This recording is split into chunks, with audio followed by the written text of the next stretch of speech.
Infidelity is very traumatic for the person on the receiving end. Yeah, Literally what happens in their minds, their bodies, is a trauma reaction because it is an immediate, very real threat. But I believe you can rebuild and actually build an even stronger marriage after infidelity. There's not a lot of mental health professionals in the country. There's like a handful of psychiatrists, a handful of psychologists in the country. We have a ton of stigma, but people are suffering. One thing I don't like about them is that you can easily just go down that rabbit hole and never come out. And now everyone is a narcissist and everyone is toxic and everyone needs to be cut off because everyone's a horrible person. They're all trying.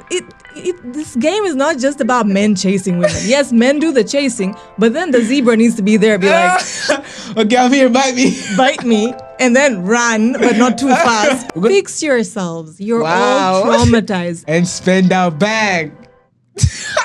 Nah, nope. No trawling. We ain't trawling, y'all. Don't sweat it.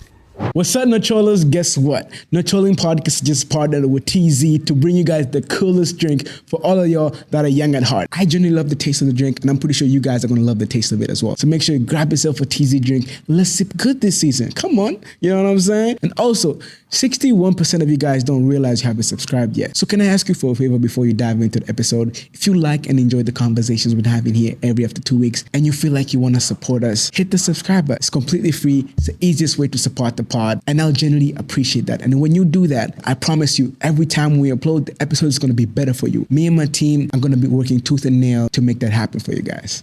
Thank you. All thoughts, views, and opinions expressed on this podcast are entirely our own. They are for entertainment purposes only. I repeat, entertainment purposes only. We are not exposing, condoning, indicting, or telling you how to live your life. Now, enjoy the show. Is it a fasting is something you usually do all the time? Yeah. Oh yeah? Since like As a kid? yeah. Huh. It's mandatory. Really? Yes. What happens if you don't fast though? Sin upon sin. You think so? Yes, literally, if you can't fast for any reason, let's say you have health reasons, you would have to feed people who fast. Feed people who Yeah, fast. so basically either give equivalent amount of money so if you don't for a meal okay. to a person for the whole 30 days, or all the days that you're not fasting. Or you make it up. So you're allowed, if you're sick, don't fast. But it's like a debt. Okay. Yeah, that you have to repay. Intriguing. Have you ever not fasted and like started like feeding other people? No. Ever done that before? I've never had a reason. Also, you have to have valid reasons of not fasting. Oh. Either you're like sick or you physically, literally cannot. Can't do it. Like ulcers and stuff. Yes, like you're old and stuff, like old age. Old age? Yes, some old people cannot go like Like a day without food? hours without food because it's from the sun rises to the sun sets. Quick question. What don't you like about therapy? That's a good question. I don't like the fact that sometimes we overindulge in our own pain and suffering in therapy. And even as a therapist, because that's part of the healing process, right? That we address what you're bringing onto the table. And we obviously don't know anyone else in your life. So everything is about you. So it gets so easy, because I'm in therapy as well. And I notice that I overindulge in my nonsense sometimes. I call my problems nonsense because I don't want to give them too much power. Facts. That's actually a bar right there. Yeah, so I overindulge at times. And then it becomes this feeding loop of just like it becomes a cesspool of crap. I think that's the only thing. I think that's the one thing I don't like about therapy is that you can easily just go down that rabbit hole and never come out. And now everyone is a narcissist and everyone is toxic and everyone needs to be cut off because everyone's the horrible person. And I'm speaking from like not the therapist, but as a client. As a client point of view. Yeah. Wow. Yeah. Because I've done that as a client. Yeah, because like I've noticed like therapy isn't like a thing down here. You know, people usually don't make it's not normalized. You know what I mean? Yeah. So it's just like, oh, it's too white or it's too that. You know what I mean? bougie vibes, you know. It's changing. It's changing, huh? It's changing, but still the narrative is around. It's around Around there. that, yeah. Yeah, you know, it looks like a luxury, feels like a luxury Is it- because is it is expensive. It's It not expensive? cheap. How much is it? Maybe we can say relatively, because you know you have listeners who are like on a different socioeconomic level, yeah. and they're like, "That's nothing." That's something I spend when I go for lunch. Anyways, but I don't know. Most therapists, I think most clinicians, if I think around the peers that are in the same space as me, from around 150, 200,000 shillings Yeah. per session, and then you have other spaces that charge you in dollars. How many hours is a session? An hour. Okay. 50 minutes to an hour. Okay. Some clinicians go for 45 minutes. Usually I don't find that enough. So at my practice, we go 50 minutes to an hour, and sometimes we kind of spill over the hour. Oh, yeah. Yeah, because it's not enough. 1 hour Most is never people. enough, huh? Yes. I think once people decide I will go to therapy and I'll like share Yeah. my stuff, Uh-huh. it's hard to kind of switch that off. And so you find someone, Yeah. you know, it's like the first time for them actually having someone validate that your experience is It's actually valid. It's real, and it's you know, Validation. it matters. Validation of feelings. Yes, feelings of experiences, because you find someone coming and saying, you know, I've gone through all this, but everyone's just saying, you know, that's life. Well, yes, it's Yeah, life, yeah. but it's shitty, and Yeah. it would be nice if people said, yo, that was horrible that you had to go through that. Wow. And then later say, it's life. Because we all know it's life. We all know it's life. Crazy. I've never taken myself for a person to go for therapy, honestly. Yeah. Have you ever? You've I've never tried it. I feel like I've never needed it, maybe. Mm-hmm. And the things I've experienced so far is just like, you know, man up. And I like saying that. Just man up and just, like, I don't know for other Yeah. people, like for me and how I look at it, whenever I'm going through something that's bad and sad, it's either I talk to my close people or it's just, I tell myself to like man up, because it doesn't look as bad as how I'm going through it right now. That's a good mindset. Yeah? Yeah. Yeah. We don't have to go to therapy. You can like live your life without therapy. Yes. Don't put me out of a job, people. Like, but we don't need to, because everyone has their own level of resilience. Yeah. And ultimately, what we build in therapy is resilience. That you've gone through crap, but you can survive crap. 'Cause Yes. we can't change crap. Like it remains to stay. It stays the same. Your traumatic experiences, the pain you've gone through, the heartbreaks, no amount of talking about them, crying about them, cursing them is going to change them. True. But what therapy helps us with is like looking at it, okay, and seeing what are the lessons that I can extract from that, so that the next time I find myself in similar circumstances, I have better tools to navigate. Okay. Ultimately, that's what therapy is. It's to help people gain tools, build their toolbox, so that when they go and experience life, and life is part and parcel, you know, stressors are part and parcel of life. Yeah, for sure. We will never avoid them. I mean, I feel like stress builds a man. It does. It does, yeah. And it can break them as Yeah, well. true. Yeah. Everything has a good side and a bad side. Yes. Yin and yang type You shit. know, you have some people, because resilience is what? Is like you're bouncing back from adversity. Yeah. No one who's never gone through anything that is like hard and difficult can claim to be resilient, because the only way you become resilient is through going Through stress. through hardship, through pain, through all the icky stuff that we don't want. True. Guys, ladies and gentlemen, what's up, no trollers? And today in the studio today, we got the beautiful Nadia Ahmed. Thank you. She doesn't like being called a doctor, so we're not going to call her that. But I'm Nadia a right human. here is a clinical psychologist. Have you ever heard of that? I doubt that. She's a mental health expert. She also does therapy for kids and individuals. She's founder of Mind Matters. I'd like to talk about that though. And also co-host of the the podcast. Where we tell men to to not man up all the time. Wow. What? I'm joking. You must always be a man, people. Always be a man. What? Come on. What do you mean? We don't always have to man up. What do you mean you don't have to always man up?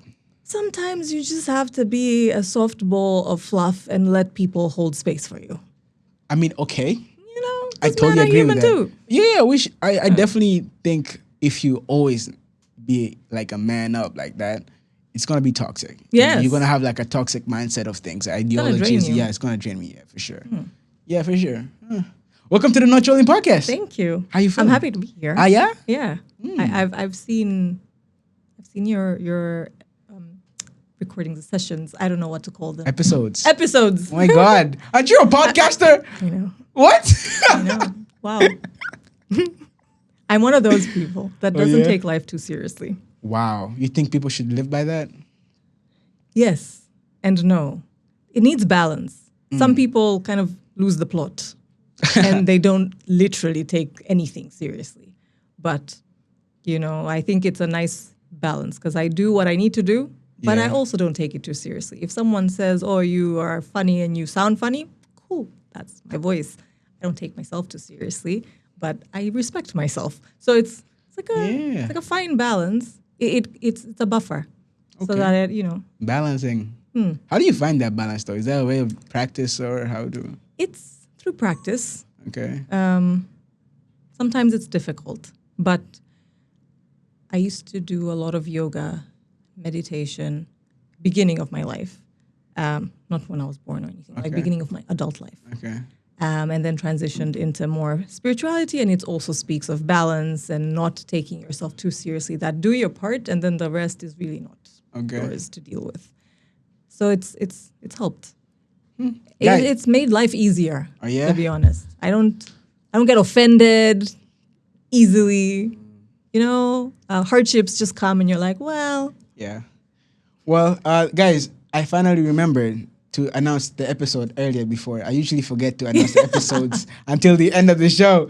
But yeah, this is episode 82, guys. Nice. 82. This is Nadia Ahmed, guys. She's a clinical psychologist as well. And okay, she also does couples therapy, actually. Yeah, and we're going to talk about that. But before we dive into therapy and stuff like that, she was a model. Yes. Before Once all upon a this. time. Please, what happened? Tell me the story. Well, it's a funny story, or I think it's a nice story. Yeah, you think so? I at some point thought I was Hannah Montana. I'm probably revealing my age. Every girl thought they were Hannah Montana at some point. And when I was modeling, I would Yeah. have to remove my glasses. So I'm like, literally Hannah Montana. She changes her hair, changes and everything. I'm like, Yeah. and I can't see anyone. Okay. So, Wow. but it was more so a journey to help me build my self-confidence, my self-esteem. Mm-hmm. I was very, I think, shy around people I don't know. I was very, extroverted with my friends, but people I didn't know, I was very reserved. So it was an intentional thing for me to say, I need to put myself out there Okay. so that I can gain this confidence to be able to stand and be scrutinized by people Okay. because that's what life is. Of course. But also, I used to be, I think I still am. I think maybe that's what helps with the not taking myself too seriously. I used to be a tomboy in a way. I don't know if that's what we can call it. Very sporty. Tomboy. Majority of my friends were dudes, and I think my family is to blame because, there's this narrative of women don't want the best for you. Girls are your enemy. Da-da-da-da. Boys will treat you like their sister. I'm like, okay. We went with that. Okay. So I wanted to explore the feminine side as well Okay. because I felt like I was too much into my masculine energy, yeah. very, very tough, rough and tumble. I used to climb trees and things like that. That's too much. Okay. So the modeling was also to explore that feminine side. But it was fun days, fun times. Oh, yeah? Wait, speaking of confidence, do you feel like you're a confident person right now? That's a tough one. I think I want to say I don't care. You don't care? At this point in life, I'm like, you know what? This is it. This is me. Okay. Take it or leave it. Yeah. I guess that's what confidence is, if we are to Yeah. to Yeah. describe it. Definitely. I feel like that's Yeah. Proper definition of confidence. Just accepting who you are and dealing with it. Yeah. But in moments, like if you were to describe it in action, I still have moments where I'm sitting there and my heart is like, da, da, da, da, da, da, and I'm not feeling very comfortable in spaces. But then you just push through.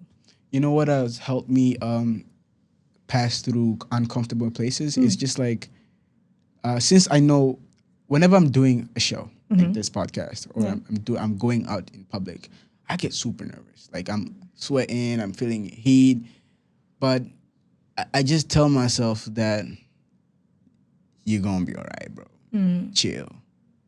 Everything, just trust the process. Yeah. I like telling myself that because I am an overthinker to some degree, and I tend to overreact. You get me? Whenever it's something that's really close to me or important, I tend to like hope everything goes perfectly. And for some reason, sometimes it might be I'm emitting toxicity around the team or around the people I'm with at the time. But I feel like it's more so just me trying to adjust as much as possible to make myself comfortable. Yeah. Because when I plan something and it doesn't go the way I want it to go, which is production life, literally nothing ever goes as planned, but it tends to somehow trigger me in a way that's like I start getting nervous. But if one thing goes and the rest doesn't, I'm at least at least this one, I'm hopeful. Okay. But if nothing did go as planned, I'm gonna be nervous unless everything starts and now I'm calm, now I'm like winging it and stuff like that. You start to flow. So I feel like for me, confidence, I don't think, I'm a confident guy these days. Ever since this year started, I've been more confident in myself and in my craft. So I feel like my confidence was built by finally understanding what I'm meant to do. So having a career path, I can see my career going a certain way. That gave me confidence. I'm building a team. That gave me confidence.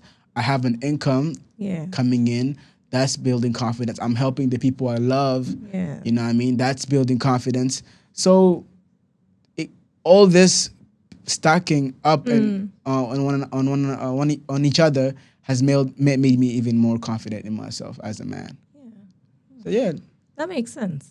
Like living in line with your purpose, because then you're doing the things that you were created to do, and so they flow naturally, and so there's less resistance and there's less energy that needs to kind of figure things out. I think that's the word. How do you calm yourself down when you're like a little bit nervous or like? So I try to exaggerate the distress. Delusion.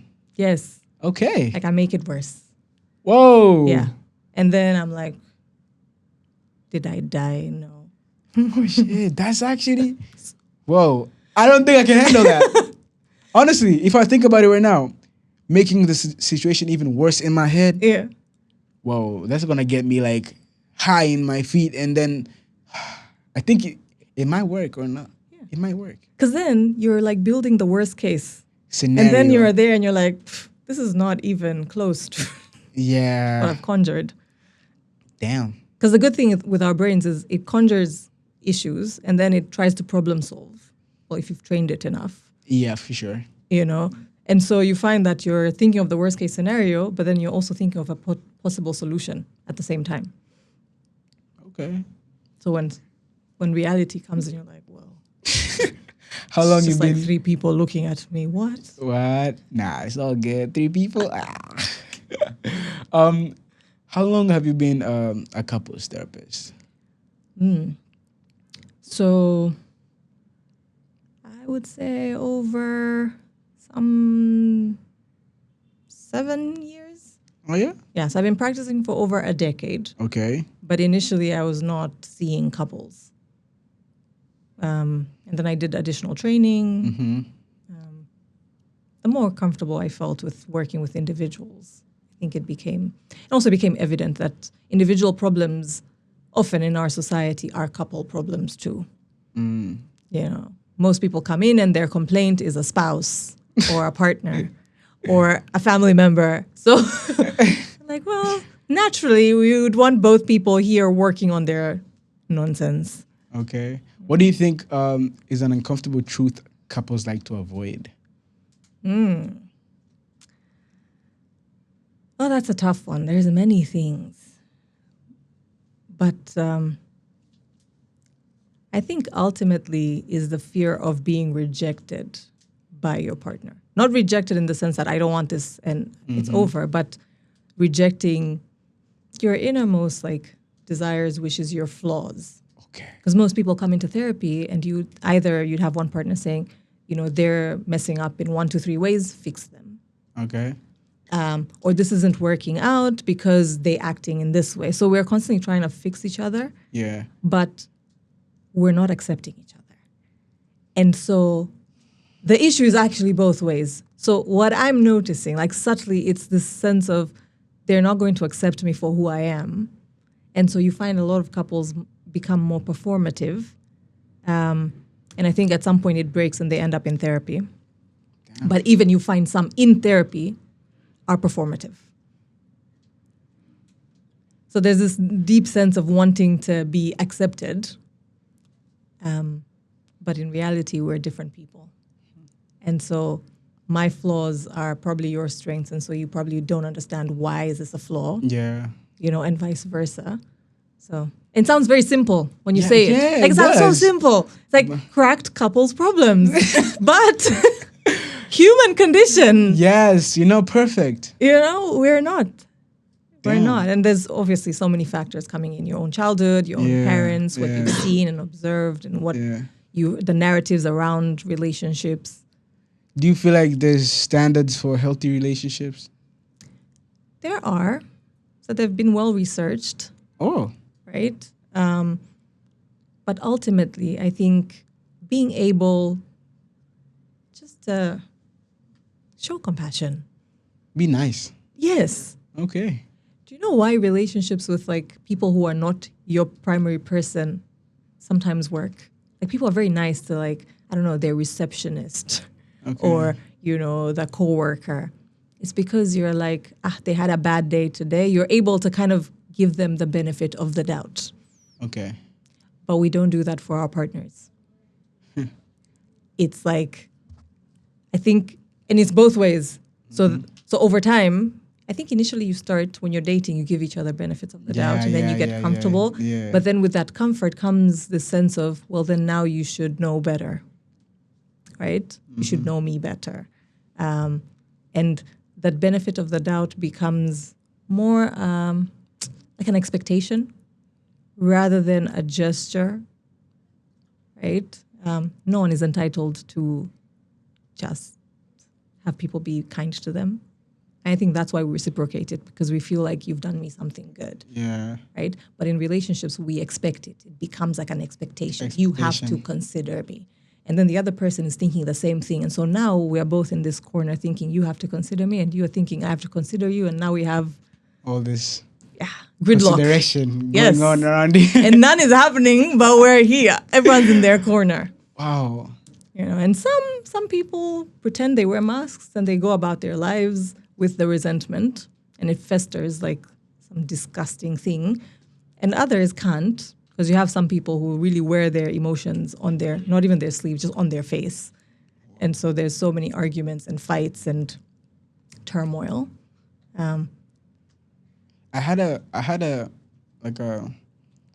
on my last episode, I was talking to a girl, and I was telling her that usually when a guy is trying to get a woman, right, they usually do much, so I can get this woman.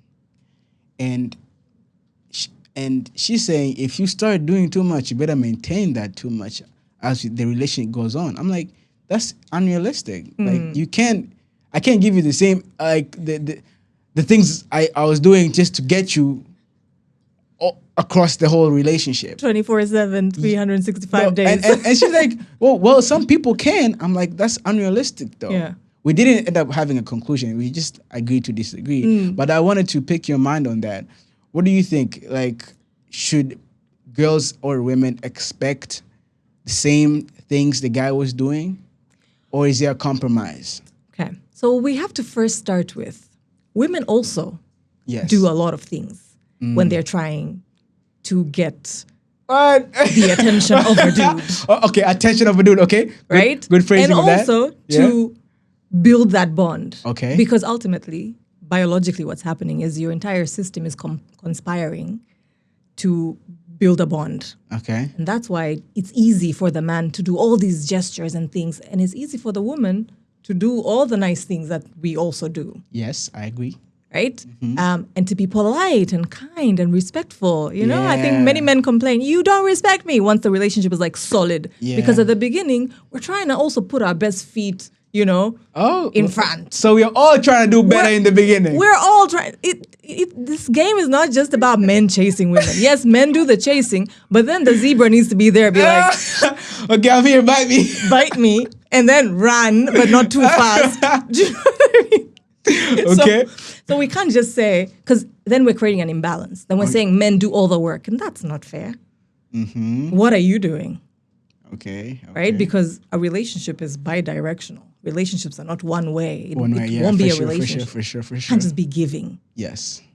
Right? And so to start, if we can both agree that we can both maintain that, then yes. But in reality, you're not doing it alone. Your biology is helping you. And then once the bond is created, now we're familiar and we know each other, the chemicals go back to normal. Okay. Because we function in homeostasis, balance. We function, our bodies function in balance, right? Yeah. And so once we go to that balance, our normal habits and tendencies start to emerge.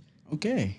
And so that's why you see, he's not calling me 24/7. He's not waking up at 6 a.m. to say, baby, wake up.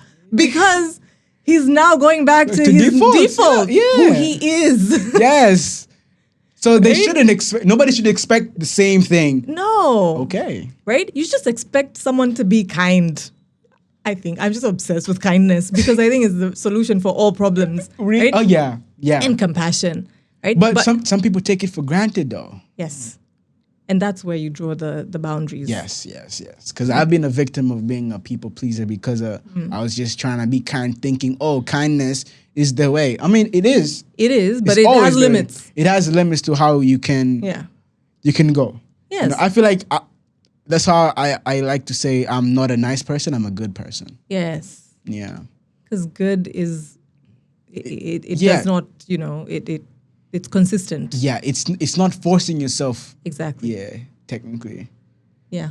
Speaking of you know, women, I want to know in your perspective, what do you think it means to truly be a woman? These are very existential questions. I feel like probably every woman might have a different response. Maybe we might have a common theme, but what it truly means to be a woman is... In today's world. Yeah. Oh, it means many things in today's world. Okay. But ultimately, I think it's just feel safe. Feel safe. Yeah. And I think that's where the noise comes with. Keep up with what you were doing at the beginning of the relationship because it made me feel safe. It made me feel wanted. It made me feel pursued. It made me feel like I am the center of your universe. And that ensures my safety and my survival because then that eliminates all the other women who are my competition. Okay. So ultimately, as women, I feel we just want to feel safe. Nowadays, we chase the bag because it gives us safety. Financial freedom gives you choices. Yeah. I can choose to exit a toxic relationship or marriage, you know, because I can actually afford my entire life. Yeah. Whereas, let's say back in the day where women weren't working, your livelihood depended on the man that was, you know, providing for you, right? But today, in today's world, we also work and we start businesses and we build the damn thing because it also gives us safety. Our partners give us safety because there's a sense of I'm woman enough because obviously this man is attracted to me. That must mean I am a woman and I'm an attractive one. Yeah. I'm safe in the ecosystem in society. Okay. Right? I have someone men are protectors and providers and maintainers of women. Yes. And so look at all those words. They all allude to this one needs to be Secure. cared for, secured. Yeah, yeah. I feel like, women are definitely meant to be taken care of. And I think most of the time women lose their shit when they don't feel safe. Many of us, I don't know if all of us can identify it, that I am actually right now in this relationship not feeling safe. We just look at all the things you're not doing or you're doing that are making me not feel safe. We don't point out or speak of, you know what, I actually don't feel safe. And do you think women should point that out more? I believe so. Because I think naturally men want to protect. Absolutely, we so do. If I say I don't feel safe, I don't feel, secure in our relationship or in our marriage, then I'm not attacking you. Yeah. I'm actually just pointing out how you feel, how I'm feeling. And so it gives you an opportunity to look at yourself and say, okay, what am I not doing? Yes. That I can start doing to make my woman feel safe and feel good. Self-reflecting, basically. Yes. Because even I know men naturally know when their woman feels safe, she's more feminine. And the more feminine she is, the more she gives and she caters and she cares and nurtures. Yeah. Exactly. Yeah. So it's actually a bonus for men to provide and protect. Absolutely. I feel like for me, I always believe that a man is completed by a woman in their life. And you'd come to discover that a woman tends to give a man peace. Yes. This sense of clear-minded brain, because it's so good coming back home to a beautiful woman, or it's some sort of comfort you get, and I feel like that also makes sense for kids. I don't know. Yes. It is. Because this thing I don't know if it's people, it's a statement or something people say that you give woman something and she multiplies it. Yes. Right? That applies within the home, right? Like what you just said right now, a man can come and have the most horrible day, get home and meets his woman who is stable, grounded. Yeah. Automatically, the weights fall off the minute he enters the home, right? Yeah. Kids are nurtured by the woman in the home. True. Right? I think it's our divine... We were given a divine superpower to be able to care and nurture and, take care of people. Yeah. And I know most women will probably be like, but he comes and he is the chaos and that's why da-da-da-da. And now I multiply the chaos. Do you know? Which is true. But I think that's where becoming more self-aware and saying, okay, I'm not feeling safe. You're not, you're not making me feel safe in the home, rather than just going with the chaos. Because it's easy to get sucked into a man's chaos. You guys have very strong energy. Oh, yeah? Right? Equally, women, we have very strong energy, but I think men's energy tends to overpower. Okay. I think that's why we say men feed into the woman. And that's why when you take care of her, you're doing things to create the environment. Wait, you're low-key? Yes. Okay. Right? You're protecting to create safety. Yes. When she feels safe, she gives you good energy. So it's ultimately the man, and that's why the man is the leader, naturally. Yes, we are leaders as women. Do you want to? Good question. Do you want to be the leader though? Or is it just, this toxic culture that we're now sometimes, because it's not our natural. I don't know how women feel, but I feel like it's not our natural. Like I run a business and I have a team that looks up to me, but I at some point get to my husband, I'm like, how do I fix this? I don't want to do this. And he's like, no, you can do it. Okay, how do you want us to do it? And he will help me problem solve. Yeah. Men are great at that. True. Right? Because you're natural leaders. You act from logic. We act from emotions naturally, like anatomically.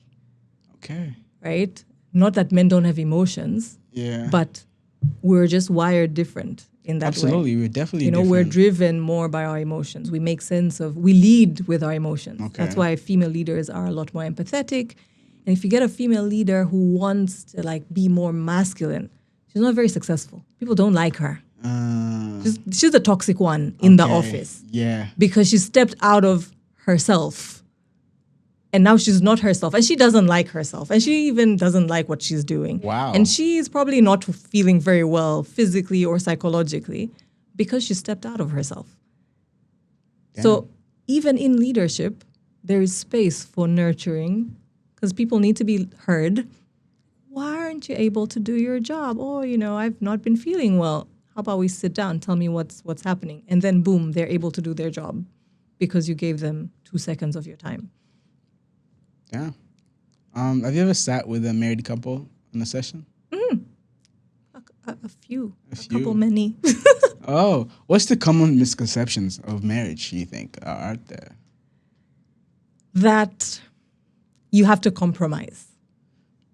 Whoa, what? Yes. So you shouldn't compromise? No. Whoa. No. Please elaborate. Compromise leads to resentment. What? Because ultimately what's happening is naturally life is all about like yin and yang, like polarity, Okay. right? Night and day. Balance is important, yes, but why do we say balance? Because there is polarity. So we need to bring things together. But what happens when in marriage, usually one person takes the baton of compromising. Okay. So for most couples that I've seen is one feels, and again, sometimes it's not true. Sometimes they're both compromising, but in our heads, we're like, I am compromising the most. And so this is unfair. And so this is pointless. And then you get to couples therapy and one is like, I don't want to do this, but he's dragging me or she's dragging me.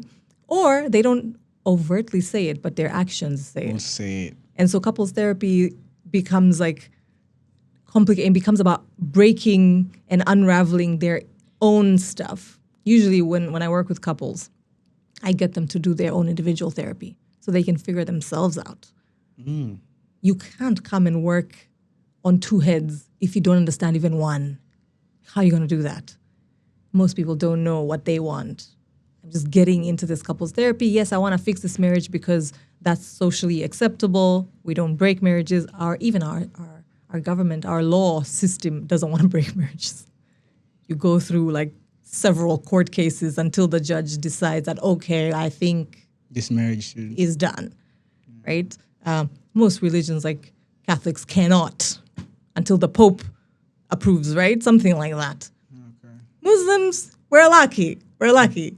The guy can just say, I don't want you. Wow. And you're good. Yeah, Muslim can even marry more than one wife, no? Yes. If you have the money for it, though. Yes. And if you have the heart for it, if you can love heart. them both Equally. equally.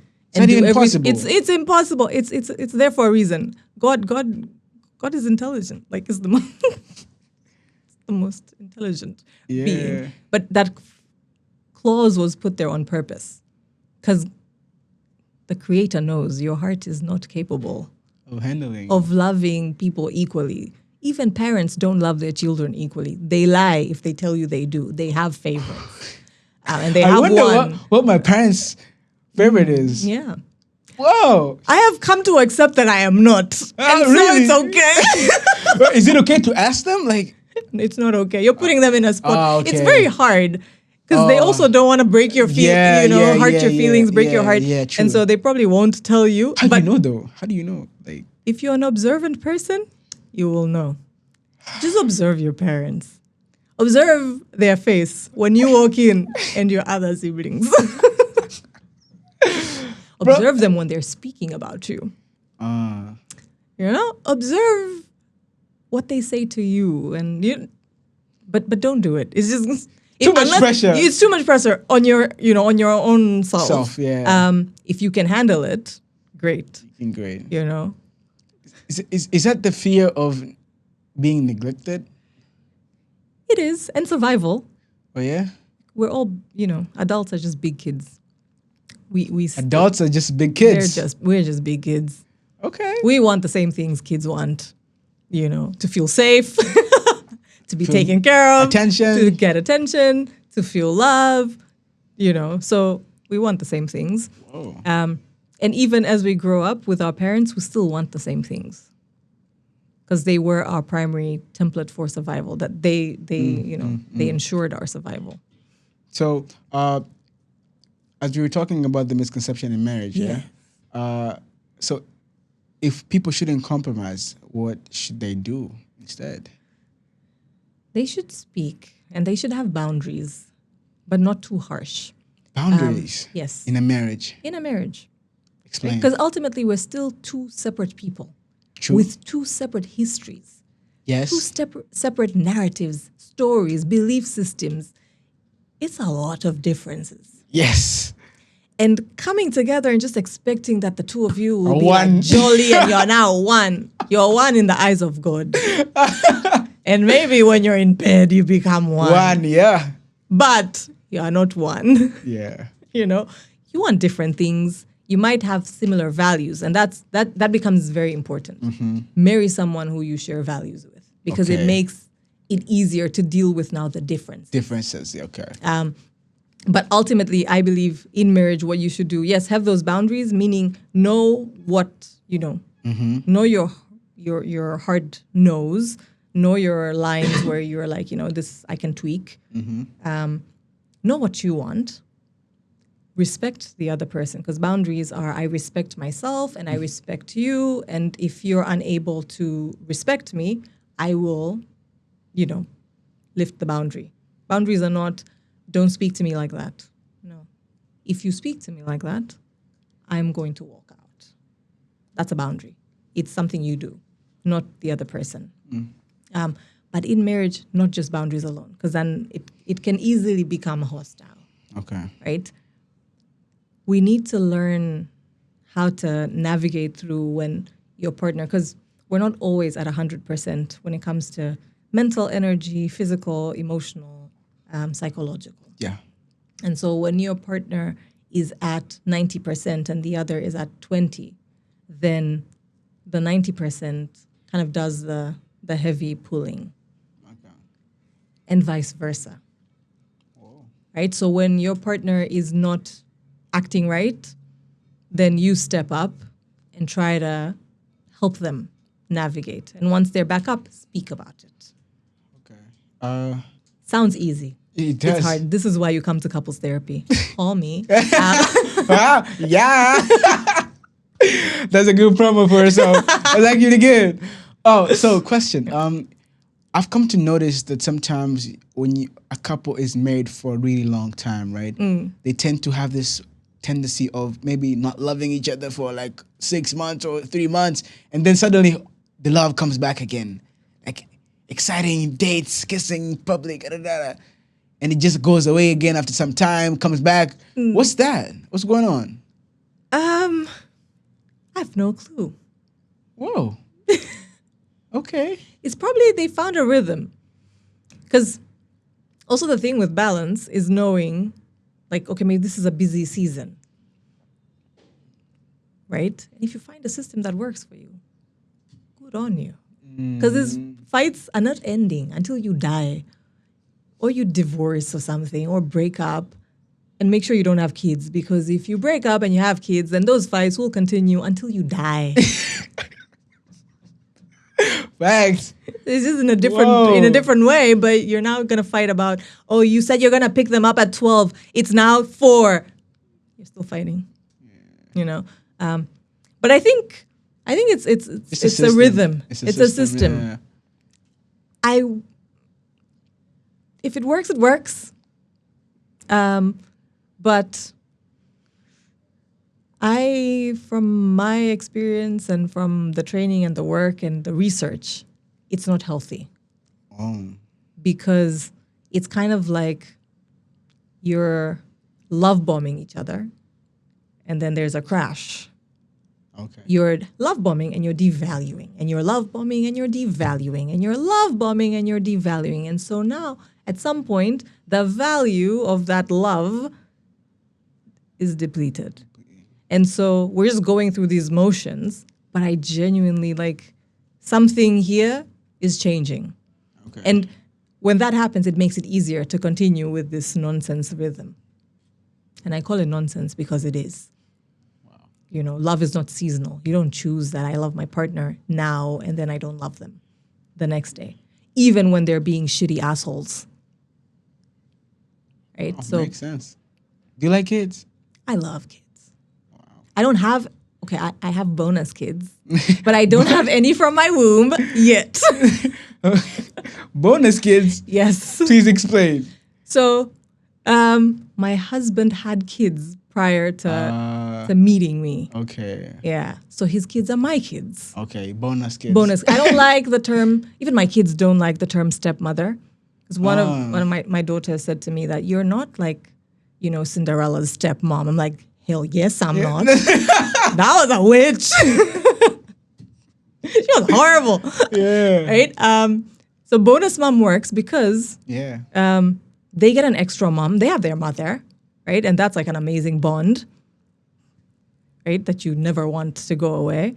But then they have an extra mom. It's like when you go to the supermarket and then they tell you, oh, you've purchased X amount, you get this. And you're like, wow, I didn't expect it. But bought one mom and got another. You get another one. Yeah. So that's why the bonus mom, that, they get extra.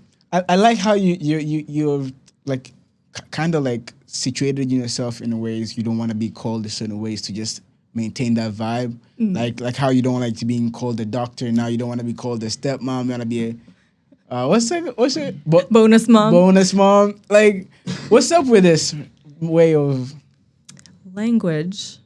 Carries a lot of meaning.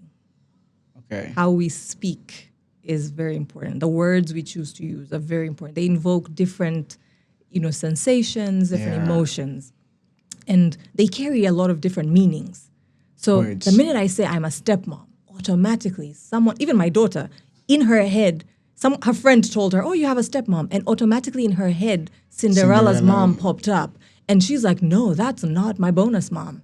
She's not like that. Yeah. And it was random. She just came, she's like, you're not a stepmom. I'm like, no, I'm not your stepmom. I'm your bonus mom. Yeah. You know, and she explained to me. But that's the power of words, right? That it invokes sensations and feelings and memories. And there's so many things associated to it, right? When you say doctor, there's already this distance that's created, like you're superior, and that's in our culture. Usually the doctor's just like, I know and you don't. Yeah. But in essence, I know fuck all. When you come into my office, you are the expert of your life, and I am learning. I'm the expert in psychology and clinical psychology and therapeutic treatments, yes. But ultimately, those mean nothing if I don't understand your life. And you're the expert. Of your own life. Yeah. Right? Because if that was the case, then everyone else would have the same story. Yeah. But each person I need to tailor, tweak, adjust. You know, I need to pick the right tool, the right techniques, the right therapeutic approach. Because we're not the same. We all have different stories. So even the word doctor, for me, creates a divide. And so people are already thinking, oh, you know. You know more. No, I don't know. I don't know anything. I'm just here. I'm a listener. I'm just listening. I'm like your co-pilot, and I'm like, wow, do you see that elephant crossing the road? You see that plane coming up? You know? Yeah. Oh, there's a left turn there. Do you see it? You can choose to go. You choose not to. Yeah. We're going. Oh, you're driving towards a cliff. Yeah. Wow. Do you see it? You're falling. Mayday. I'm jumping ship. Bye. But that's actually a funny way of looking at things. You know, it takes the tension out of the people who you attend or your clients. Yeah. And I've come to notice a lot of professionals in the country tend to not like speaking for some reason. They just like, they're very conserved. They're like, they feel like speaking is like, oh, what would my peers think? They're always feeling like they're being watched by their peers, and they'll get criticized and they'll lose their jobs. Why is that so? People don't like to be challenged. Okay. Especially experts. Experts who are not like expert.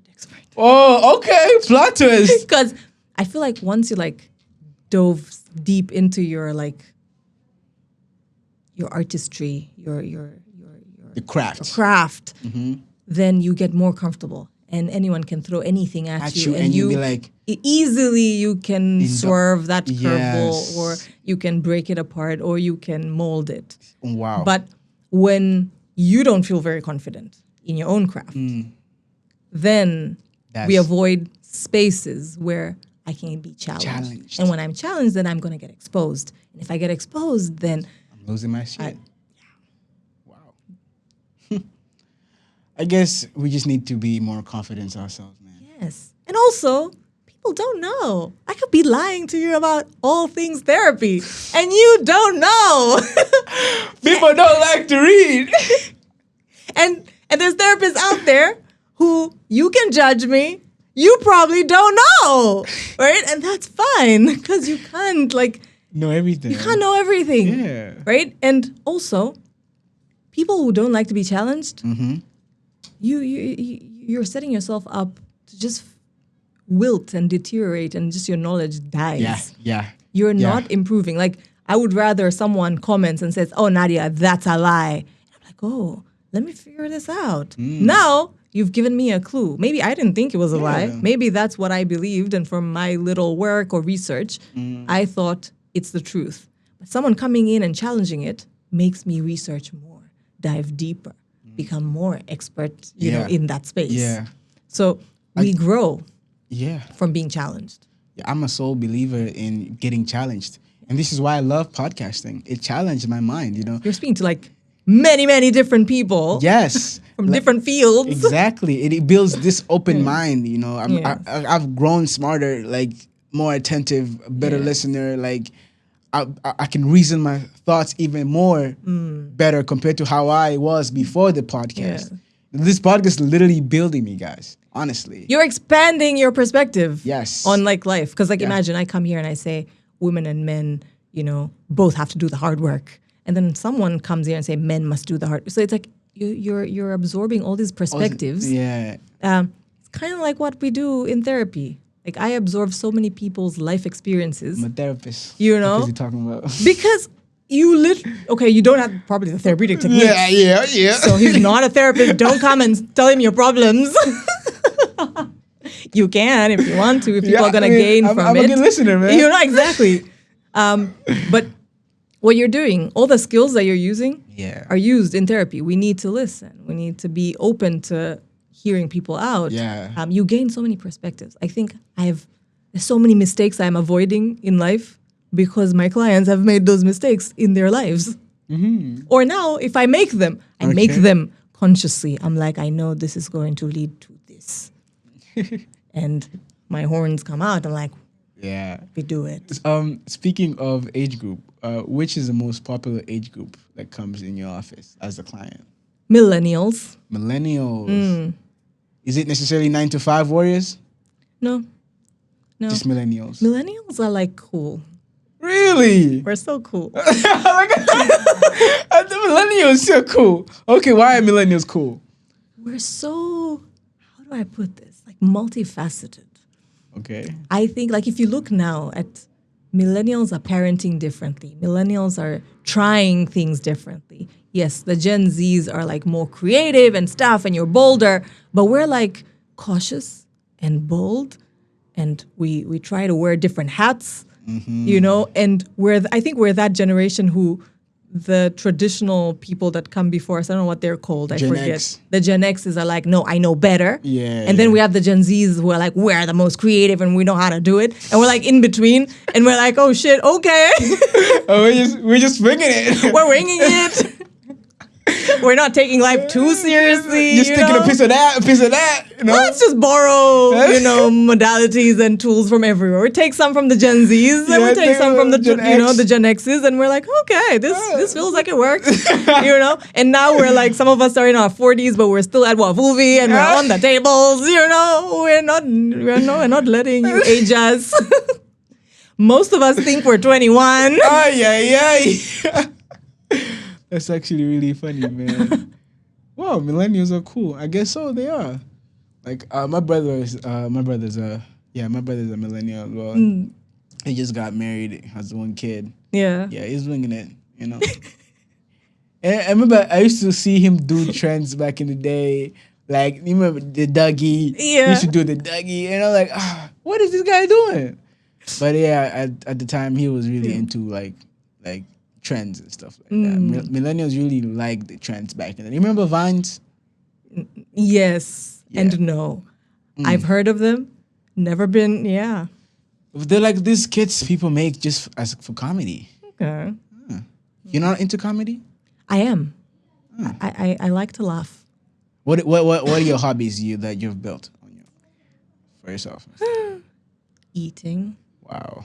sleep, Wow. my husband. Wow. I like to do yoga. I read. Okay. But ultimately, I just do anything that feels fun. Okay. You know, You like being fun. I like being playful. I think playfulness makes you youthful. Yeah. Tapped into your inner child. Yes. Yeah.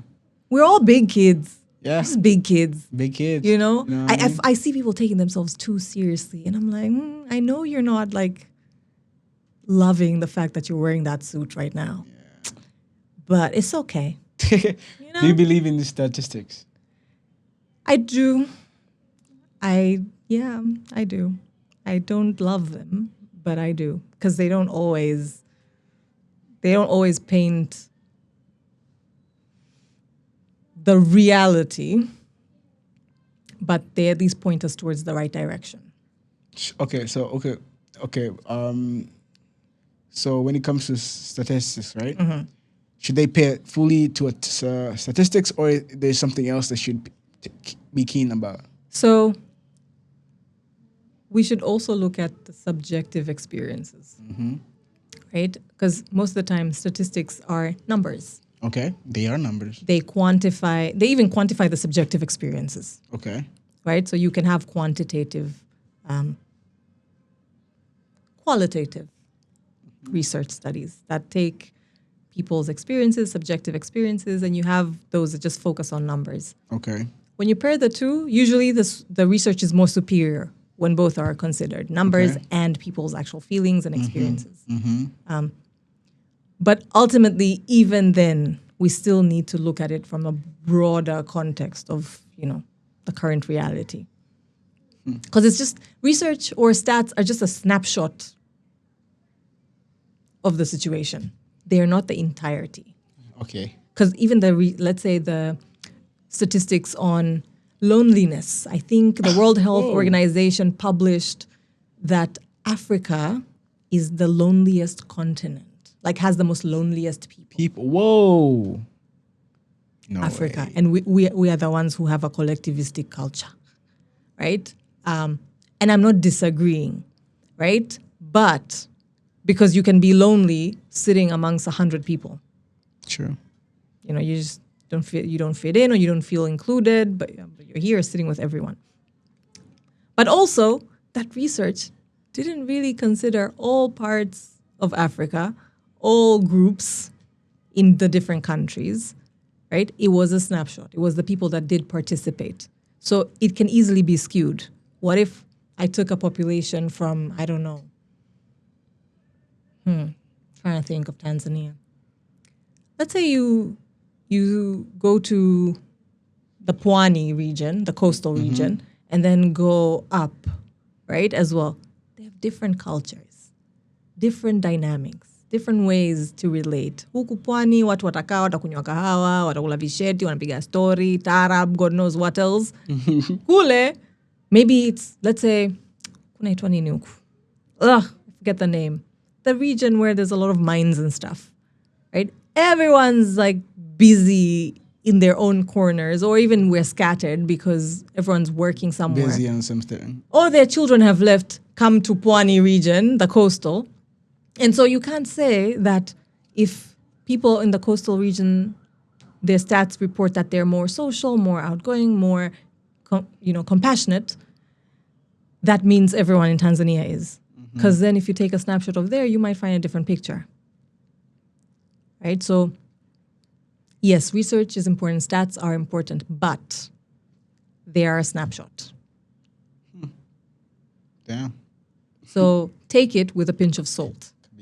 Take it and factor in your own perspectives. Your own experience. Because you, like you said earlier, you're the master of your own life. Exactly. Expert, actually. We're all experts. In our own lives. This is what you guys do. Clock it. I've learned. Wow. Is it this or is it this? I don't know. Is this? I don't know. Shit. They must teach you. They must I teach think me. it's this. Is this? I believe it's this. Okay. Yeah. Clock it. We're all experts. Have you noticed that the divorce rates are increasing in Tanzania? Oh, yes. What do you think that is? I think the reason is the world is changing, but we're sticking to beliefs of the past, especially in marriage. The minute you get married, there is these expectations that are like Stone Age. Yeah. You know, I think that's where the lady came with the whole, you must continue with the same energy. Yeah. Because all of a sudden we're equals, we're asking for each other's opinions, and then we get married and suddenly, Neil, go bring me the food. You know, I'm the one who knows best. You can't like transition like that, friends. Bring me the food is crazy. You know, like go bring me food. No, like we're Yeah. both working. Hello, right? Okay, yeah. That's where the boundaries were supposed to be coming in. But I think the divorce rates are higher now because of that. There's a lot of expectations, and a lot of these expectations, they're not completely unrealistic, but they're skewed. They're not factoring in the reality. And I don't want to blame men, Please don't. but we can blame men too, and women. But because then you have other women who are like very in their feminine energy, and they're really not budging with nothing, right? And that's meeting the man who is already in his masculine energy, and now we have two men. In the relationship. Not gonna work. Yeah, for sure. Right? For sure. And then other times you find that the woman then loses herself because she has to deny her actual current context to take the prehistoric or whatever, primordial. I don't know why today the English is like running away from me, but anyway, okay. It's prehistoric, traditions of what marriage is. Okay. And she loses herself. And so she remains submissive and da-da-da-da, but she's slowly dying. And then when we die, obviously, what happens to a corpse? Does it remain fresh? Do you like it?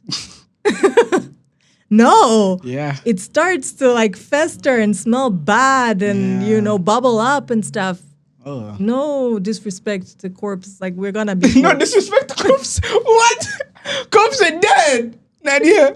What are you talking about? No disrespect. Still have souls. Okay, the corpse, the body decomposes. The soul has left the building. But that's what happens. Okay. Other times you find that the woman sits in such masculine energy, forces the man to try and tap into his feminine energy, which is not his natural it's state. not his natural state. Yes. And so he also starts to lose himself. And then she doesn't like it because we don't marry a woman. If I marry a man, I actually want a man. Right? And for men, when they marry a woman, they actually want a woman. Absolutely. So when I come in so masculine, and I'm the one who's like putting all the rules, and I'm very harsh and da-da-da-da, and I'm, coming in with all these demands, he's starting to not identify who I am. Yeah.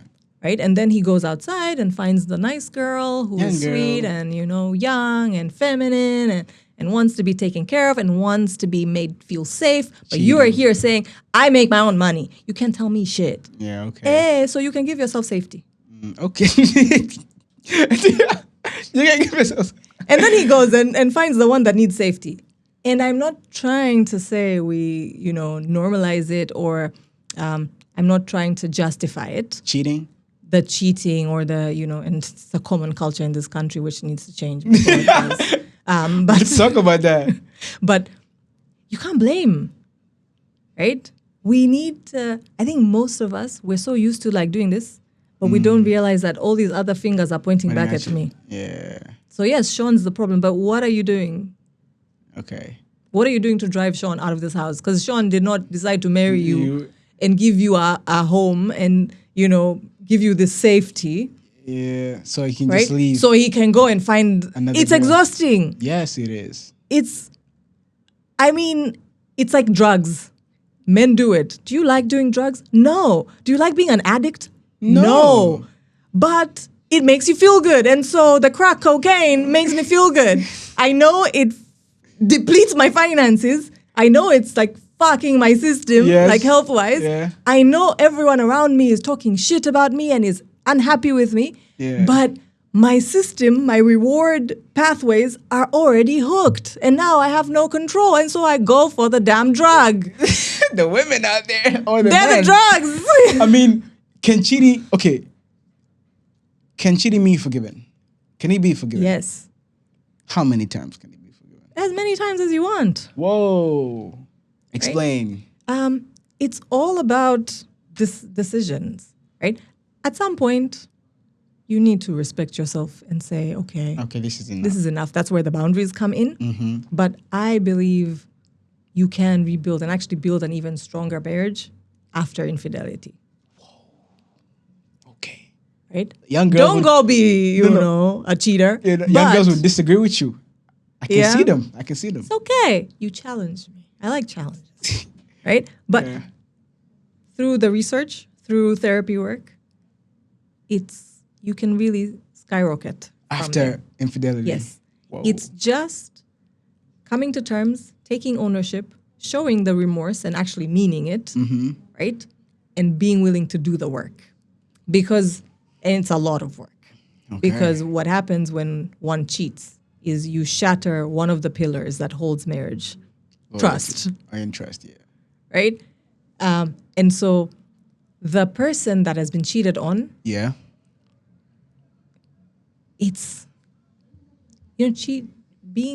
infidelity is very traumatic for the person on the receiving end. Okay. Yeah. Literally, sure. what happens in their minds, their bodies, is a trauma reaction. Because it is an immediate, very real threat.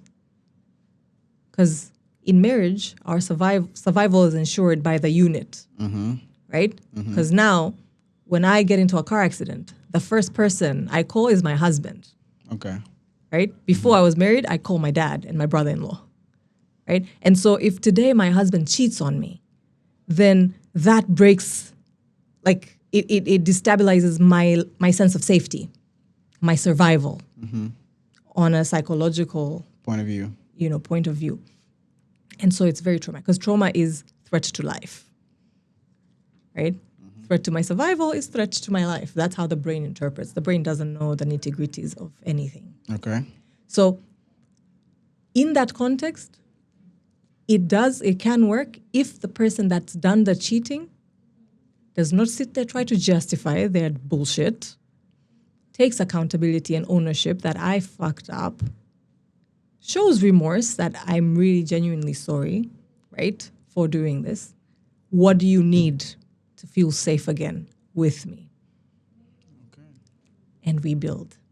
Most couples fail because I've worked with couples who've not been able to Okay. because it is a lot of work. Yeah, and is. it is also very one-sided work.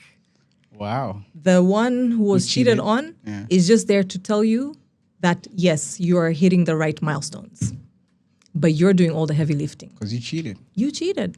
I mean, you were the one who went out and had the fun. You had the drugs.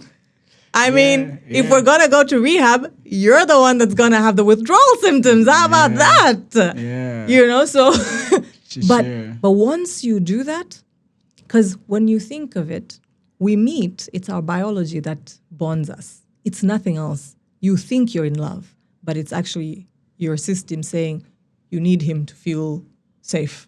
You need him to survive. It's a primitive, right? Women have limited number of eggs. Men are stronger than us. And so in the old age, men would go and hunt and gather and bring the food, right? And take care of their family. True. Same happening today, but Yeah. it's a different surrounding. Yeah. So when someone who cheats does all that work, that's purely their effort. There is no biology because you already built a bond. Now there's actually just fighting your brain's resistance and your brain's template that this is how we used to live. This is what my wife used to do for me, but now she's not.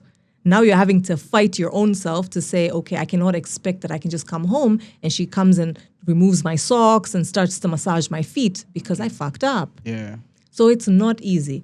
But doing all of those things, fighting your own demons, like fighting your wiring, it proves that, okay, this is actually very important. It also goes back to prove that he really is remorseful. Yeah. It goes back to prove that really he's taken ownership and he has integrity. And I can actually trust this man. Yeah. Because he's done the work. Yeah. But yeah, it's not easy. Wow, cheating. Yeah. And it's usually easier for women to forgive than men. Do you think it's way deeper when a woman cheats? Yes. Okay.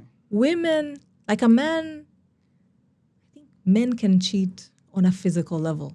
Yeah. And that's all it is. Yeah. Right? Or that's what we believe. Okay. Right? Usually there's a lot more. Men just reason everything. Okay. And so you don't tap into the emotions very much. Usually when I sit with a man and he has cheated and you force him to dive into the emotions, you can see that there are emotional drives to the physical. But the fact that they stick to it's just physical, it's easier for them to rebuild and just cut off.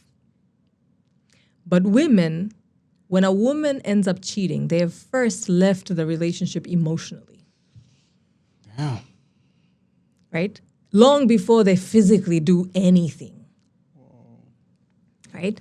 Women today, we are adopting the male lifestyle. Of what? Of counting the dead bodies. Wow. We're wanting to be more male, which doesn't feel authentic. When a woman says they like that lifestyle, they just like it from a logical space, that it makes me look more. You can't hurt me. You can't. How are you going to hurt me if I say I don't really care? I can run through you and him and him and him. Whoa. And body count. You all don't mean nothing to me. That's a defense mechanism. So you're telling me women can't just decide I can sleep with this, and no. No. Wow. It's usually a defense mechanism. It's usually self-protective. It's usually to avoid the emotional pain that comes with connection. That is a woman's default. Wow. There's a reason why women are the ones that carry a baby. We're very, attached creatures. We attach to things, right? And when there's attachment, it's not just easy to say, shut off, attach to something else. It takes time to build the attachment. Yeah, friends with benefit is a no-go for women. No. You can look at the trends. At some point, feelings are involved. caught. Yeah. So it's either when you do it often, I feel like feelings will definitely gonna be attached. But if you do it on a once in a while type, it might not be as bad as if you do it every week or every time. Exposure. Yeah. Right. The more exposed you are to someone, the more feelings grow. Yeah. The stronger the bond. I want to play a game with you. Okay. Yeah, so I'm basically going to be giving you statements, and you're telling me if that's Tanzanian vibe for you. So you say Tzee or not Tzee. Okay. You know what I mean? Mm-hmm. You ready? I'm ready. Okay. Okay. Judge someone's playlist silently. Tzee. Tzee? Mm-hmm. Okay. Pretended to not notice someone. Very Tzee. Sorry, I didn't let you finish. Pretended to not notice someone, even though they clearly noticed them. Very Tzee. Yeah, very Tzee. Very. Have you ever done that? Yes. Do you like that? Or it's just that I don't want to give him the benefit of the doubt. Yeah. Okay. Acting nonchalant while spiraling inside. Tzee or not Tzee? Tzee. Tzee, yeah. Tzee. We pretend to be calm. I think it's wired in our DNA, our cultural DNA. Yeah. You know? You feel like that the inferiority complex? Yeah. It was hardwired within us. We love Nyerere. but it was him. Wow. And obviously colonialism and, Yeah. everything else. But yeah, Wow. Okay. it's a good way to control us. You think so? Yeah. Make people feel inferior. Then you're not going to challenge. That's why we don't like being challenged. Wow. Okay. Last one. Imagine a whole future with somebody from one good conversation. That easy or not easy? I'm in between. Yeah. But I'm leaning towards it being very teasy as well. Oh, yeah. Yeah. Especially, I don't know, maybe the millennials. I need to hang out with more Gen Z people. Oh, yeah? Well, I actually do. Well, I don't. I teach. You teach Gen Z. Yeah. I teach Gen Z. But I'm always thinking I'm one of them. Oh, yeah? Because I'm 21. Camouflage. Oh, that was a game. Did you like it? I liked it. Yeah. Did I get any of them right? No. Is it all very TZ? But it feels like they're all very TZ. Yeah, it is. Because it's just vibes. Perspective. Yeah, perspective. Other therapists, right? Clinical psychologists. What's your view on religion these days? And how do you you're clearly a religious person. How do you separate that with work, and how do you navigate that? I actually don't. I used to. Oh. So when I started practicing, I was very, very rigid with the ethics and the code that I was taught.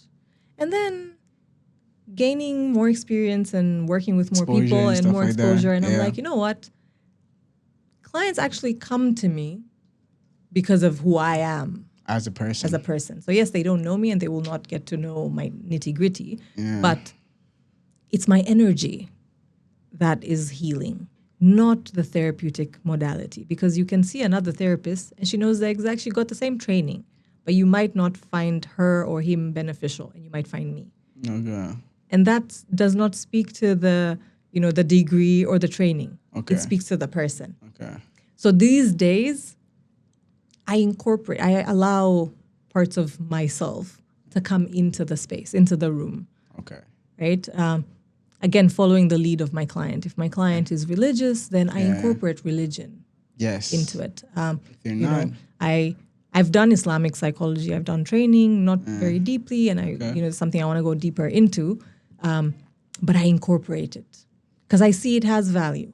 And I'm very eclectic in my approach. So what that means is I don't just stick to one specific technique.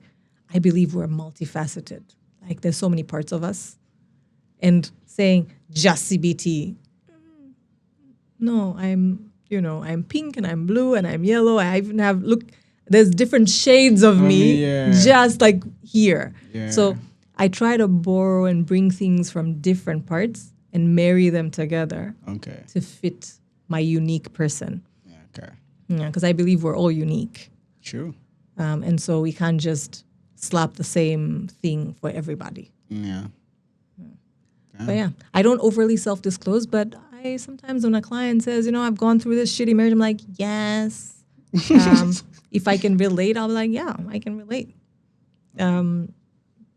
If it helps them.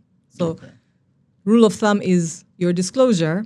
Is it helpful for the client? You're not just saying, I had a shitty night. What does that have to do with them sitting on your chair? Nothing. Right? But if they come in and say, I lost my child and this experience, I felt like no one understood me, and you can tap into that and say, you know what, I've actually gone through a similar loss, and this is what we call disenfranchised grief that society doesn't understand, but you're still going through pain. It just humanizes you. It makes them lower their guards because often therapy is very vulnerable. Yeah. You come in and you're now divulging all the things from the flaws to the good, the bad, the ugly. Usually it's the bad and the ugly because we don't come in there when we're happy. So people shouldn't do therapy when they're happy? They should. They can, but they don't need to. Okay. Right? If things are going great in life, just do more of those things. Okay. Right? But if things are falling apart, then come to therapy. Yeah. If the people around you are saying the things you're doing, you might feel good, but everyone Really around you feeling is bad. like, offended or is feeling bad, Yeah. then you need to dive deeper. Hey gang, don't go anywhere just yet. We still got more of the No Trolling podcast coming out.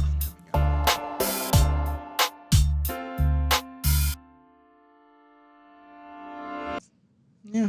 Well, what type of music do you listen to? It's random. Yeah? Yeah.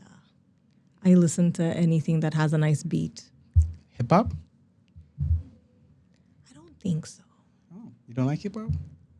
I don't think I've been, like, I'll probably, if it's playing, I'll move, Yeah. but I will not go look for it. Wow. Damn. Are you Tanzanian? Yes, Okay. I am. I'm a cocktail. Cocktail. Okay, what's that? Well, both my parents are very mixed. So usually I get people say, oh, but you're not. I'm like, no, but I am, but I'm just very mixed. They call them cappuccino, actually. Ah, Yeah. that is the halal version of who we are. Cappuccino. Oh my God. They're both very intoxicating Yeah. in different ways. Oh my God. Guys, this is the second half of the show. You know what I mean? We're back from the show break. We're loving the vibe. Hopefully you're loving the vibe as well. And hopefully you haven't forgot to subscribe. A lot of people who listen to the show actually forget to subscribe because either they're just using it, they're playing on a guest account on YouTube on their TV on their hotel somewhere. They usually don't have their accounts in. So please put your account, just a little bit, a few minutes of your time, just subscribe to the podcast because we need to get out there. Yeah. So the subscribers matters. So I'd appreciate everybody who subscribes, and yeah, you'll support the podcast. And with that said, guys, we had content. Oh, Pentagon Rentals, and it's the studio that keeps this podcast alive, keeps it going. If you're a creator like myself, a podcaster, you can always reach out to Pentagon Rentals in their Instagram DMs, and you can get a space that has everything you need as a creator. Literally everything you need. And the studio is expanding. It's growing, and the more, the merrier, I guess. Podcasters out there, come through. Even if you're a content creator, influencer, we have spaces, setups you can use for your own craft. Yeah. Back to It's the an show. amazing space. Yeah, it is. Oh, thank you. How did you feel walking in, though? I like the vibe. It felt welcoming. I like the jazz. Oh, yeah. Yeah. It's like relaxing. I would Like do that. not relaxing that you're going to fall asleep, but just the Like- right tempo. Tempo for a podcast. Yeah. Can spill the beans. Mind Matters. How did that come about? The name or the From the Space name itself. to the whole space. Because I've been to Mind Matters, actually. They told me to take my feet out my shoes out, because apparently they want me to feel at home. yes. But I had a good fit on, and having flip-flops for shoes with the whole fit I had, it was weird, but I adjust because I was a guest, and usually guests, you follow rules. Yeah, so keep going. So our tagline is where every mind finds a home. Right? So when you come there, we want you to feel like you're at home. Okay. And I'm not really sure how the name came about. But Yes. it was just because I wanted something that would speak to what we do. Okay. And we work with people's psyche and the mind. And I didn't want to say psyche because then some people will be like, no, this is not for me. And then landed on mind because the mind is, the rational person will understand the mind is a structure. It's logic. It's where logic sits and emotions sit there too. But, As well. Okay. And the matters plays, it's like a word play. Like matters of the mind matters, but also the mind matters. Okay. Right? So it's important we prioritize our mind, this supercomputer that helps us do everything that we're doing. Okay. The space. So I have history of mental illness in my family. Okay. And one of the reasons that I chose to go into mental health is because I know I have biological, genetic predispositions to mental illness. And so, because I do not want to end up on that end of the spectrum, okay. it was very selfish. I wanted to learn I think we're more. all selfish. We are. And it's important. Okay. It's it's good. okay. Right? Yeah. With moderation. Like as long as we're selfish without infringing on other people. Oh, yes, of course. Don't hurt people. Yeah. Right? So it was more so a journey to get to know myself better. And in that process, help. Because there's not a lot of mental health professionals in country. There's like a handful of psychiatrists, a handful of psychologists in the country. We have a, ton of stigma, tons of stigma, like oceans worth of stigma. But people are suffering, right? Usually we label it as amerogwa, Mungu amemlani, right? That's how we speak of mental illness in our community. Yeah, witchcraft and religion. Yes. Right? Au like huyu kakosea wazazi wake or ancestors wamemlani. Yeah. Which is very stigmatizing in the sense it says you've done something wrong and now you're being punished. Which is not the case. Yeah. Right? We've not done anything wrong. We're just living life. Life is tough. Napigwa matukio. Kabisa. And, we're not all resilient in that way. Yeah. We don't all have the same tools or the right tools. To navigate. Yes. So that was why I created this, or I got into mental health. But to create Mind Matters was seeing the struggle I went through. Like, coming back, because I studied in South Africa and I also did some studies here.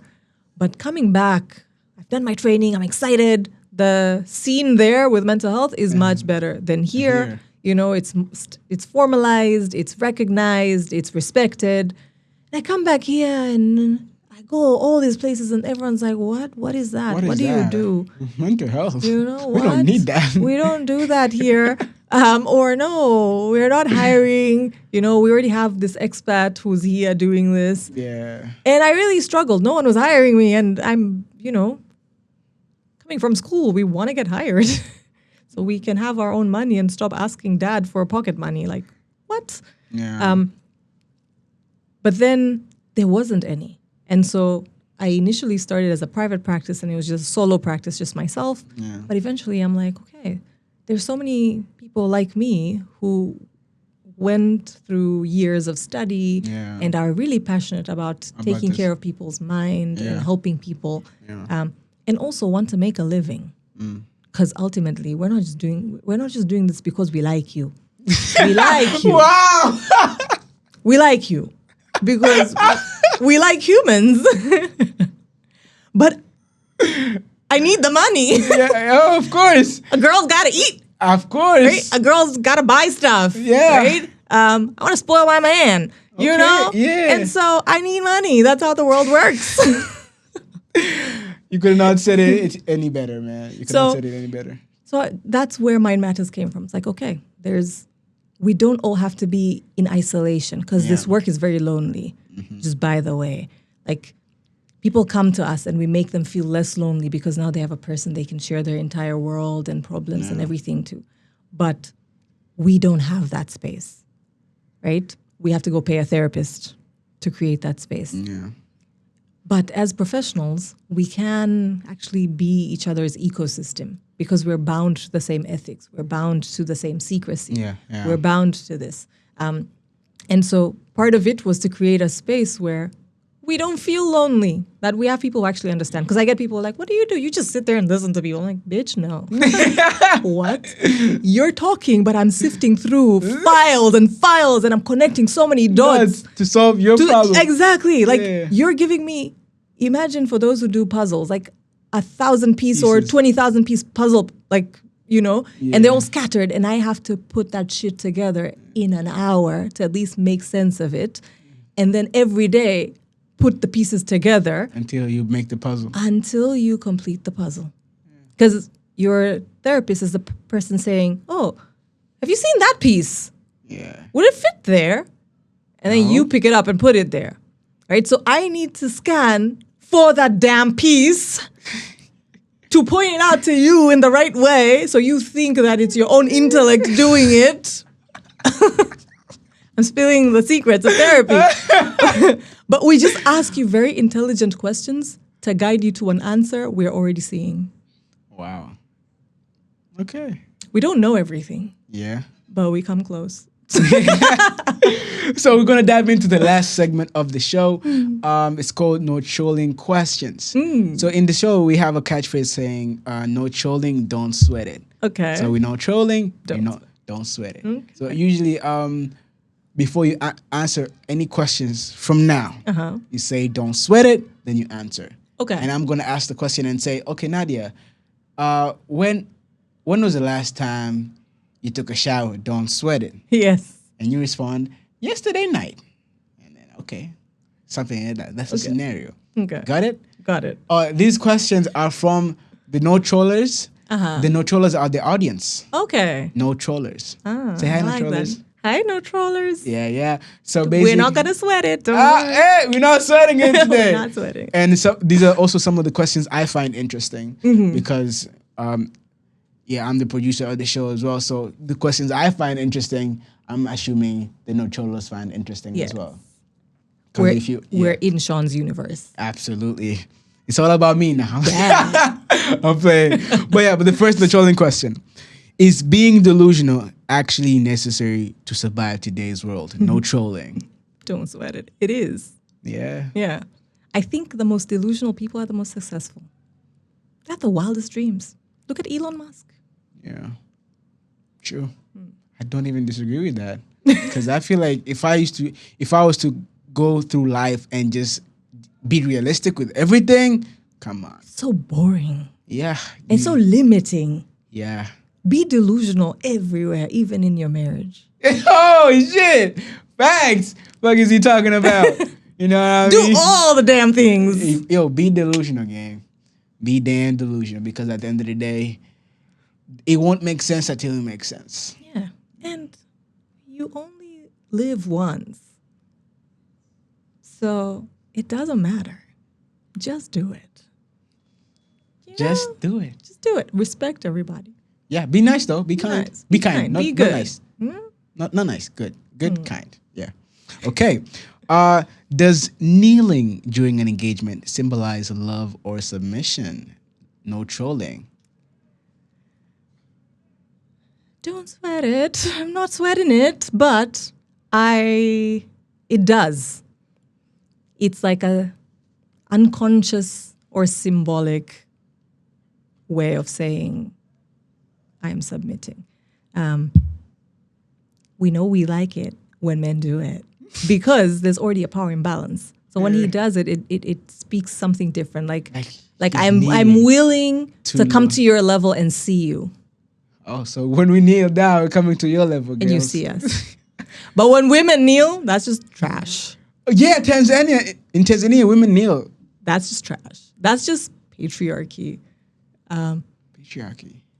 And it's just toxic, I believe. Because already women are naturally submissive. Like a woman who's in her feminine space is automatically submissive. You don't even have to ask.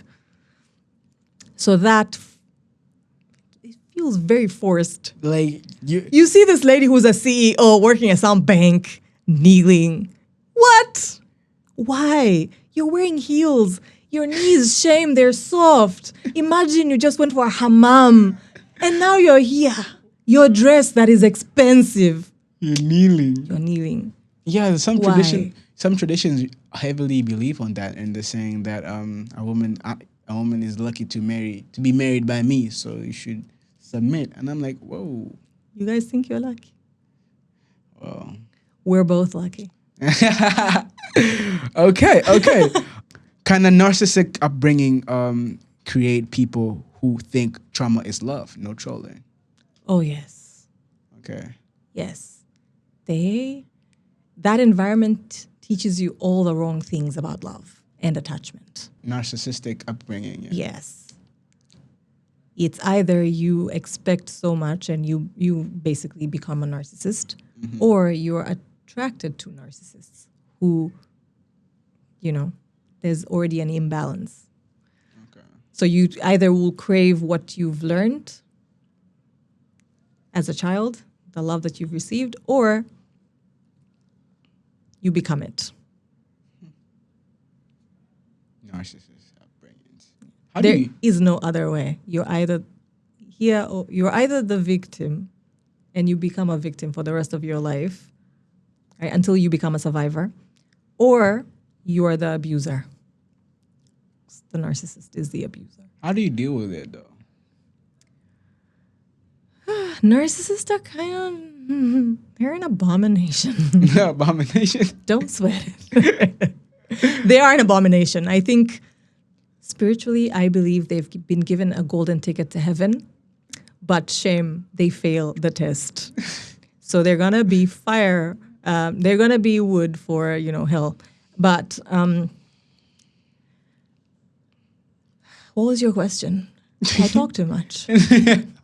No, I was saying, how do you navigate like having a narcissistic upbringing, and how do you deal with it? So if you're lucky enough to be then attracted to narcissists, so you grow up into believing this is how I should be loved. You don't grow up into becoming a narcissist. Because when people grow into the narcissist, research so far this decade says that any narcissist that is actually goes successfully into therapy and is cured is a unicorn. Have you ever seen a unicorn? They don't exist. They exist in our delusional world. Damn. And that's why narcissists still get into marriages, relationships, because we're delusional. And I'm like, I can fix him. You can fix him. You can't fix shit. You can't. But for those that become victims, I think listening, because your nervous system is fucked. Okay. Like your wiring is you're constantly from an early age operating from survival. Because your parents did not ever teach you what peace meant, because everything is performative. A narcissist, you're a supply. Okay. If you're good and you feed into what they need, you're good. You're good. The minute you don't, you're horrible. So you're constantly on your toes. Trying to juggle that. Yes. So imagine from an early age, you're just operating from your fight or flight. Your nervous system is like burnt out. Yeah. So you find most people get like inklings, be it depressive episodes, anxiety, attachment issues, many, many heartbreaks. Daddy issues. Yes.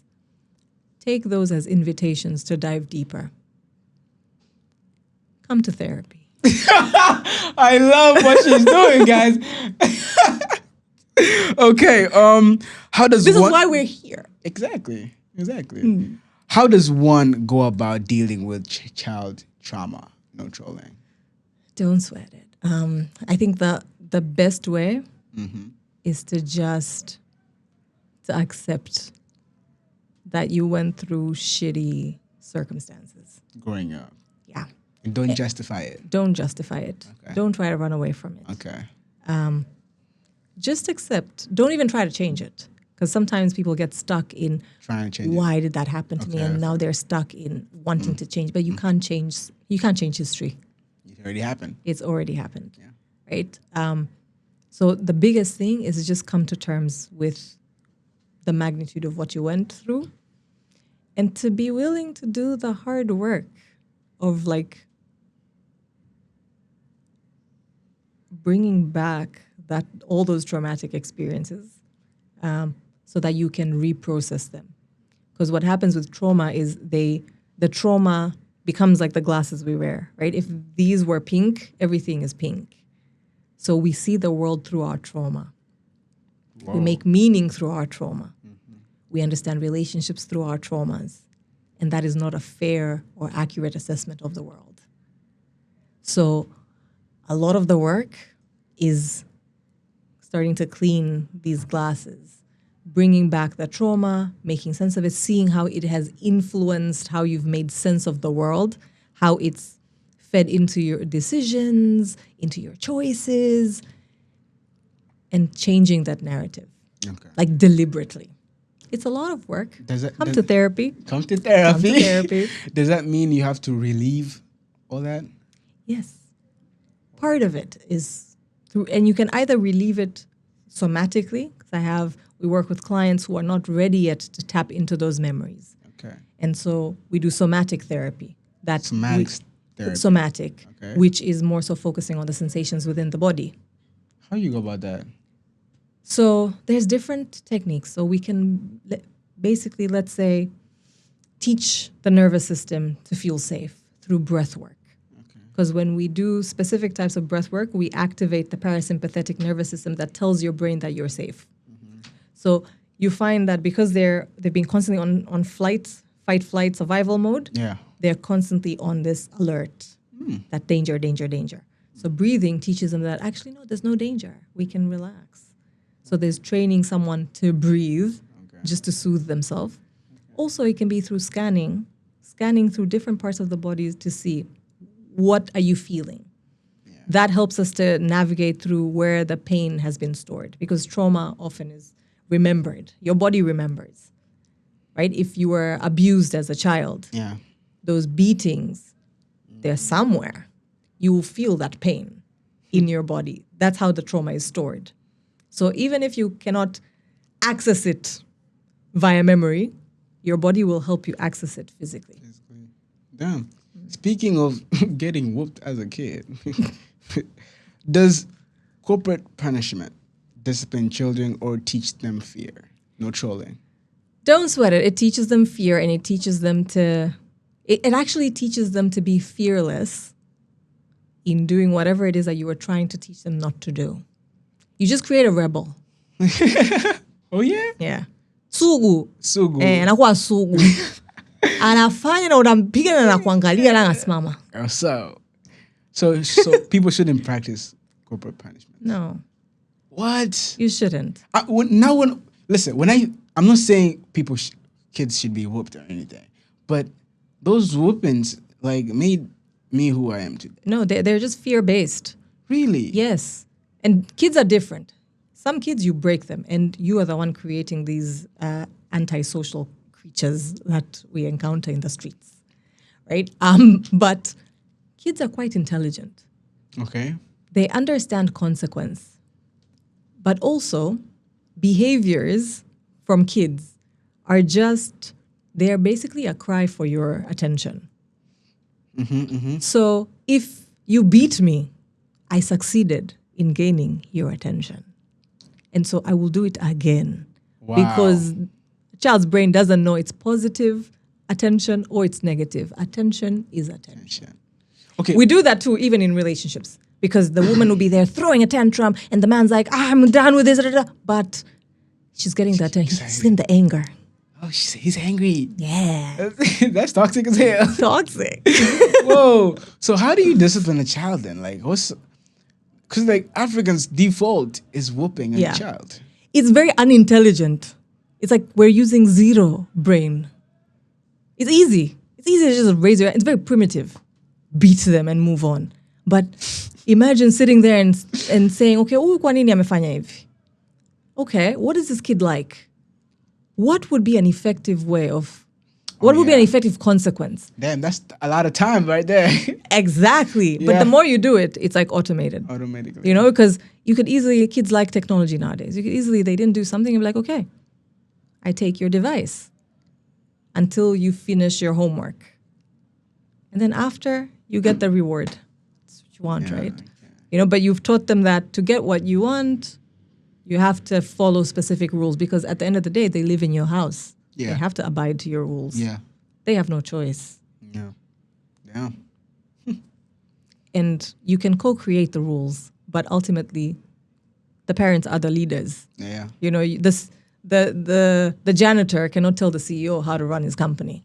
True. Kids are not janitors, but it's a perspective. Yes. Perspective. Yeah. Before I let you go, Nadia, I'd want to know, what is your dream? To be a stay-at-home wife. My dream is to be a soccer mom. You know, the very traditional soccer mom who goes for Wow. pickleball. Such a girl's answer, I ain't gonna lie. That's a good and answer. I bake. And, you know, I go to Mind Matters and offer therapy because, you know, it just makes me feel nice. And I don't need your money because I'm sorted. You know, I'm married to a provider who's like got me sorted. Yeah. But that's like my dream job. My dream, like, I don't know if it's a dream job. My dream is to just Do you stay at home? just fester in my femininity and just nurture the generation that, you know, I've been entrusted to nurture. Wow. You know? It's a solid dream right there. Hey. Hopefully you achieve that. Amen. Everyone, say amen. Yeah. Ameen. I mean, alhamdulillah, they say. Alhamdulillah. It's like I've already received it. Thank you. All right. Usually they say God doesn't make you dream of something that he's not already planned for you. So I got it. I'm gonna be a soccer mom. All right, ladies and gentlemen, no cholas, friends of the show. This today was episode 82. If you have learned anything, please share what you've learned. We've talked about a couple stuff that leads to mental health. Because this year, I promised you guys we're going to be talking more about mental health, human body, business, entrepreneurship. We're going to be trying to make ourselves better. Yes. You know, make more money, you know, have mindsets that are required to be a successful person. Because everybody at the end of the day, we're here and we want to be successful. No? Yes. We all have gifts. Yeah, inside innate. us. That is it's our responsibility to share with the world. Yeah. So if you're liking how this vibe is going, subscribe, comment, shoot her a DM. I'm going to have her Come details. to therapy, guys. Come to therapy. We're gonna Fix yourselves. You're Wow. all traumatized. and spend our bag. Ladies and gentlemen, until next time, peace.